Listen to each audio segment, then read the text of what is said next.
Hello everyone, welcome to MPPSC self study. कैसे हैं आप सभी। मध्य प्रदेश का हम इतिहास पढ़ रहे थे और इसके पहले की वीडियो में हम शुंग वंश से राजपूत काल तक की स्थिति मध्य प्रदेश में देख चुके थे। आज की वीडियो में हम देखेंगे मध्य प्रदेश के इतिहास में राष्ट्रकूट वंश, गुर्जर प्रतिहार वंश और चंदेल वंश।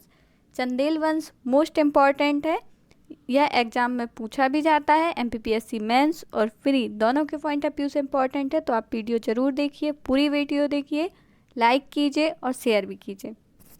चलिए हम अपनी वीडियो स्टार्ट करते हैं।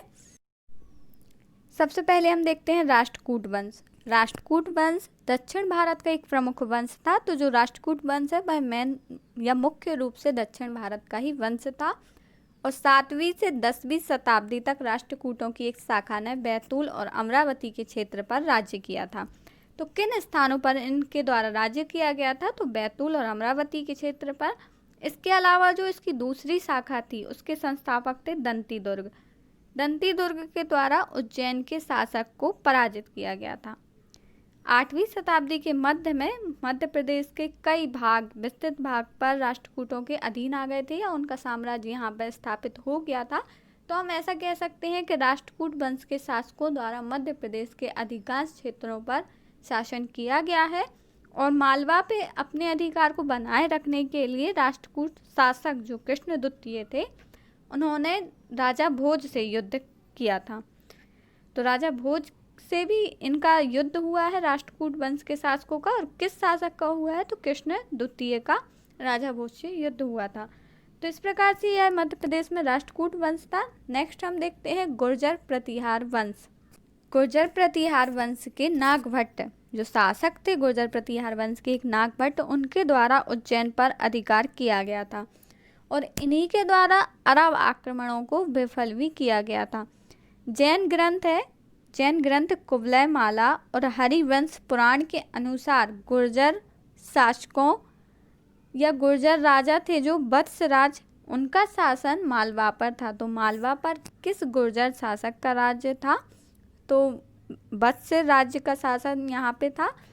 गुर्जर शासकों ने ग्वालियर और कालिंजर पर भी अधिकार किया था। इसके प्रसिद्ध जो गुर्जर प्रतिहार वंश के राजा थे, प्रसिद्ध राजा, वह मेहर भोज थे।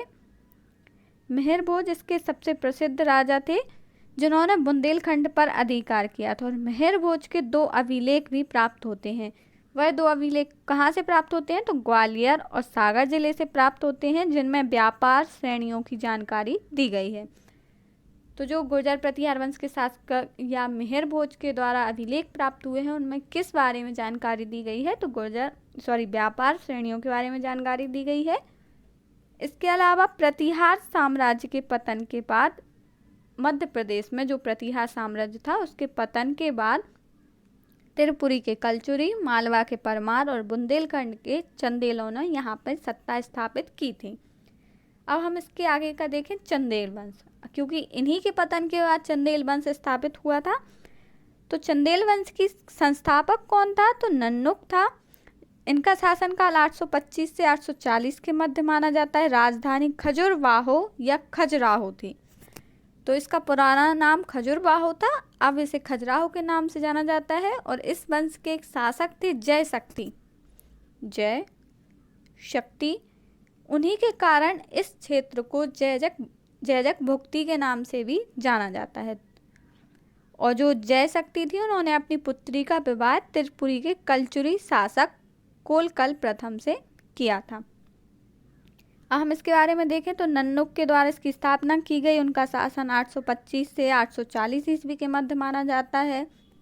यशोवर्मन के द्वारा ही खजुराहो में लक्ष्मण मंदिर का निर्माण करवाया गया था। और चंदेल वंश के उत्तराधिकारियों में सबसे प्रतापी शासक यशोवर्मन ही थे, जिन्होंने 925 से 950 ईस्वी तक शासन किया था। नेक्स्ट हम चंदेल वंश के बारे में देखें तो 950 में यशोवर्मन की मृत्यु हो गई थी। उसके बाद उनके पुत्र धंगदेव शासक बने थे। तो उनके बाद कौन शासक बना था? तो धंगदेव बने थे और इन्होंने ग्वालियर के प्रतिहार शासकों को पराजित कर अपने साम्राज्य में मिला लिया था। तो ग्वालियर जो चंदेल वंश के साम्राज्य में शामिल हो गया था वह किसके शासनकाल में हुआ था? तो धंगदेव के शासनकाल में यह शामिल हो गया था। इसके अलावा जो धंगदेव हैं उन्होंने खजुराहो में 2 श्रेष्ठ मंदिरों का निर्माण भी करवाया था। वह 2 मंदिर कौन से थे? तो विश्वनाथ मंदिर और पार्श्वनाथ मंदिर 2 प्रमुख मंदिर थे।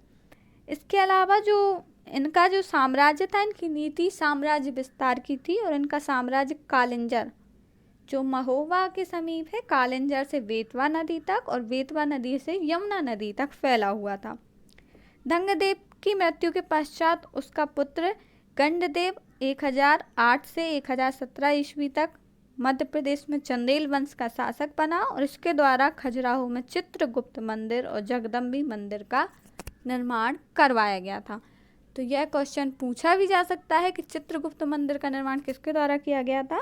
तो गंडदेव के द्वारा चित्रगुप्त मंदिर का निर्माण करवाया गया। 1017 ईस्वी में विद्याधर चंदेल जो गंडदेव के पुत्र थे, विद्याधर चंदेल, उन्होंने चंदेल राजवंश की गद्दी संभाली और अपने साम्राज्य में तुर्की आक्रमणकारी महमूद गजनबी के जो आक्रमण था उसको विफल किया था। तो यह भी मोस्ट इम्पॉर्टेंट फैक्ट है कि किसके द्वारा महमूद गजनबी के आक्रमण को विफल किया गया था? तो विद्याधर द्वारा, जो चंदेल वंश के शासक थे। विद्याधर के द्वारा ही कांदेरिया महादेव मंदिर का निर्माण भी करवाया गया था। इसके पश्चात जो विद्याधर थे, उनके पश्चात चंदेल वंश के जो राजवंश था उसके सिंहासन पर परमादिदेव को शासक बनाया गया था। जो परमादिदेव थे, उन्हें परमार देव के नाम से भी जाना जाता है और इन्हीं के शासनकाल में 2 सामंत आल्हा व उदल थे। काफ़ी प्रसिद्ध हैं आल्हा उदल। यह सतना मैहर क्षेत्र में इनकी लोक गायन गाया जाता है जिसे आला खंड के नाम से जाना जाता है।